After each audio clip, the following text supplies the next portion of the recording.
ఇక్కడ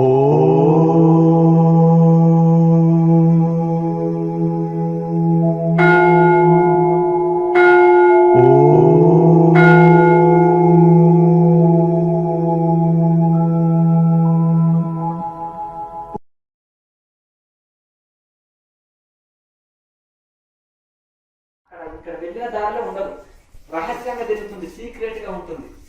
ఏది లేకున్నా ఒకటి ఏం దొరకకపోతే మట్టి తింటది. ఓ రంధ్రంలోకి వెళ్ళింది అనుకోండి, మట్టి తిన్న పాములకు కళ్ళడేటి కుర్రాడు అంటారు, అవునా? అట్లా ఇక అది ఆ విధంగా మట్టి అయినా తింటది, ఏం దొరకకపోతే గాలి అయినా తింటది. అది కూడా దొరకకపోతే ఏం లేకుండా ఉంటుంది, శ్వాస లేకుండా ఉంటుంది పాము. అందుకనే స్వాములు పాములు ఒకటే అంటారు, అవునా కదా? ఆ విధంగా రహస్యంగా తిరుగుతారు. అందుకనే నాగసాధులు నాగబాబులు అంటారు. నాగబాబు దాకా వాళ్ళు ఎట్లయినా ఉంటారు, ఎక్కడైనా తిరుగుతారని. ఆ విధంగా నన్ను అంటున్నాను ఏంటంటే, ఇక్కడ సాధువులు ఆర్మీ షూ వేసుకున్నారు, ఇంతవరకు గ్లౌజులు దొరుకున్నారు, క్యాప్లు పెట్టుకున్నారు. నీకేం స్వామి? ఇదే వస్త్రాలు అనమాట, జస్ట్ ఇదే వస్త్రాలు. ఏంటిది స్వామి? అక్కడ దక్షిణ భారత్లో ఉష్ణం ఎక్కువ ఉంటుంది కదా, ఇక్కడ తక్కువ ఉంటుంది కదా. నువ్వు హోటల్లో ఒక రూమ్ తీసుకో, లేదంటే ఆశ్రమంలో ఉండొచ్చు కదా. ఆ ఓపెన్ ప్లేస్ లో పడుకుంటే చలి బాగుంటుందండి అని అంటే నేనే చెప్పేసినాను, అక్కడైనా ఓకే, నాకు ఇక్కడైనా ఓకే అని. ఇంకా ఇదే డ్రెస్ అనుకో, ఇంతే. ఇంకా ఇప్పుడు ఎట్లున్నానో అదే అదే అదే ఓపెన్ ప్లేస్లోనే పడుకున్నా. ఎక్కడంటే అక్కడ ప్రకృతి మాత ఒడిలో, ఎక్కడంటే అక్కడ విశ్రాంతి తీసుకొని. ఎక్కడ విశ్రాంతి తీసుకున్నావు స్వామి అంటే, అక్కడ కొద్దిసేపు మెడిటేషన్ చేసుకున్నాను, మళ్ళీ అక్కడే విశ్రాంతి తీసుకున్నాను, ఉదయం వచ్చినాను. ఇది వేడి నెట్టుకుంటామంటే ఈ చలి బాగా పెడుతుంది, ఇళ్ళ మునిగితే వెచ్చగా ఉంటానంటే అంటే మళ్ళీ నాకు ఇది అభ్యాసం అవుతుంది, ఇది చల్లనెట్టుకుంటామే నాకు ఓకే అని చెప్పేసి మళ్ళీ అదే చల్లనెట్టుకుంటామే స్నానం చేసేసి వచ్చేసి. ఇక వీళ్ళు ఏం చేసేస్తారు, 1 కిలోమీటర్ నడవడానికి కూడా అక్కడ ఆక్సిజన్ తక్కువ కదా, కొద్దిగా ఇబ్బంది పడతారు.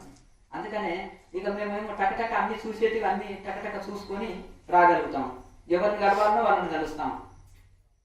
వీళ్ళకి ఏముండాలంటే, వీళ్ళని కలవాలంటే ఆడంబరం ముందు కావాలి. మనం ఆ గురువుగారు కనుకుంటే హెలికాప్టర్ ఉందా స్వామిజీ, వాళ్ళ దగ్గర సెలబ్రిటీలు వస్తారా వీళ్ళాలంటే ఆయనకి బట్టలు కూడా ఉండవు. నేను బయట ఆయన దగ్గరికి అంటాను, నేను వెళ్ళేది ఆయన దగ్గరికి వస్త్రాలు కూడా ఉండవు. ఇది పరిస్థితి.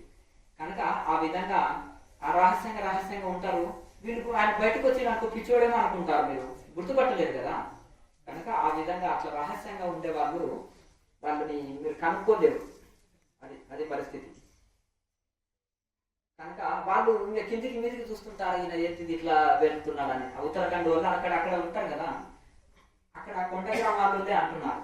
ఇక్కడ ఎవరున్నారండి సాధువులు అంతా అనుకునే వాళ్ళు అంటే, మీకు కూడా తెలియదు అది, అక్కడక్కడ వెళ్ళి చూడుకోండి అని చెప్తాను ఆ కొండ గ్రామాల వాళ్ళకి. అట్లా కనుక ఈ విధంగా మనకు, అందుకనే జ్ఞాని గుర్తిస్తాడు.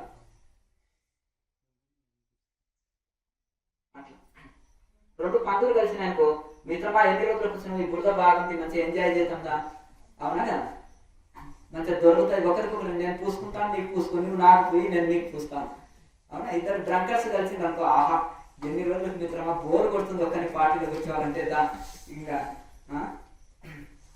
నువ్వు నేచర్లో కూర్చుంటాందా, మొత్తం సీసాలు బాగా కొడతాం కదా, యాత్రికులు వస్తే పుచ్చుకోవాలి కదా వాళ్ళు. అట్లా ఇది పరిస్థితి. అక్కడ ప్రతి ప్రాంతంలో కూడా ఇప్పటికి కూడా అన్ని రాష్ట్రాల్లో ఉన్నారు గొప్ప ఋషులు ఉన్నారు. వాళ్ళతో ప్రపంచంతో అవసరం లేదు, వాళ్ళకి ఎవరితో అవసరం లేదు. 1.5 year కింద ఎవరైనా కెమెరా పట్టుకొని వస్తే వాళ్ళని గేట్ కూడా తీయక అనుకుంటున్నాను, అర్థమైంది కదా. నా గురువు నుంచి ఆజ్ఞ వచ్చింది కనుక 10 మందికి ఇంకా రీచ్ కావాలనే ఉద్దేశంతో ఇది తప్ప మాకు ఆ కోరిక లేదు. 15 years నుంచి నేను రహస్యంగా ఉన్నాను ఇక్కడ మరి ఇప్పుడు ఎందుకు ఇది ఎక్కువ మందికి రీచ్ అయ్యి 10 మంది బాగుపడలేదు, ఎట్లా సమాజంలోకి వచ్చినాం. మా గురువు ఆజ్ఞ ప్రకారమే నేను చేస్తున్నా తప్ప నాకు ఆసక్తి లేదు. అట్లా కనుక ఇప్పుడు కూడా ఆయన వద్దన్నాడు అనుకో, మానుకుంటాం, మళ్ళీ గౌప్యం కట్టుకొని హిమాలయసే వెళ్ళిపోతాయి, అర్థమైంది కదా. ఆ హిమాలయ సాధువులకు ఇప్పుడు కొంతమందికి ఆర్మిషు కావాలి. ఆర్మిషు ఎందుకు వేసుకుంటారు అంటే, ఐసు మీద జారనివ్వదు, దానికి మొలలాగా ఉంటాయి, గ్రిప్ ఇస్తుంది, చేతిలో కర్ర కూడా గ్రిప్ ఇస్తుంది, ఒక మొలలాగా ఉంటుంది. ప్లస్ అన్ని ఇంకా తొడుగులే. మన బెడ్షీట్నే కిందికి మీదకి కోటులాగా కుట్టించుకుంటారు, ఇంత బటన్స్ పెట్టుకుంటారు, ఇక వెళ్తుంటారు. ఇంట్లో ఒక్కొక్కరి దాంట్లో 20-30 బెడ్షీట్లు ఉంటాయి. ఏమైనా మీరు తిని పండుకుంటున్నారా, యోగం చేస్తున్నారా అంటాను నేను. తెలుసు కదా, నేను బుల్లెట్లో వదులుతుంటాను. అర్థమైంది కదా. మీరు తిని ఎంజాయ్ చేయడానికి వస్తారా, లేకపోతే హిమాలయాలో ఉంటే ఫ్యాషన్ బాగా డబ్బులు వస్తాయి, డొనేషన్లు వస్తావు, లేకపోతే గొప్పలు చెప్పుకోవడానిక? ఇప్పుడు నువ్వు నెల పోయినా కానీ ఆయన బద్రీనాథ్ యోగండి తిని పండుకుంటున్నాడా లేకపోతే ఏం చేస్తున్నాడా మీకు తెలియదు కదా. శ్రీశైలం సాగు అండి ఏమి మన రామాపురంలో కృష్ణాపురంలో ఉంటే యోగి కాదా? అర్థమైంది కదండి. ఆ యోగం ఎక్కడ చేసినా యోగి ఋషులే.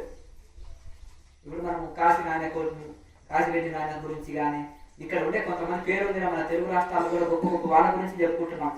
హనుమదాసుల వారు, కృష్ణదాసు, వెంకటదాసు అని ఇక్కడ కొన్ని ప్రాంతాల్లో ఉన్నారు గొప్ప గొప్ప మహానుభావులు కూడా. హిమాలయంలో తిని పండుకుంటే అక్కడ ఏం దొరకదు, ఇక్కడైనా సాధన చేస్తే ఋషులు అవుతారు. ప్రాంతంలో ఏం లేదు, సాధనలో ఉంది. అట్లా సాధన ఎవరు చేసినా, స్త్రీలు పురుషులు ఎవరు చేసినా, చిన్నపిల్లలు వృద్ధులు ఎవరు చేసినా తరిస్తారు.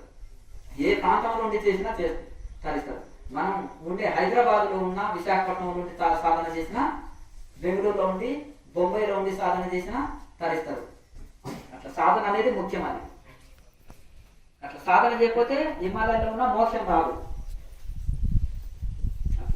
కనుక ఋషి పరంపరలో ఉండి కరెక్ట్ మనం సాధన నేర్చుకున్న తర్వాత దాన్ని వైరాగ్యంతో బాగా సాధన చేసి మనం తరించాలన్నమాట.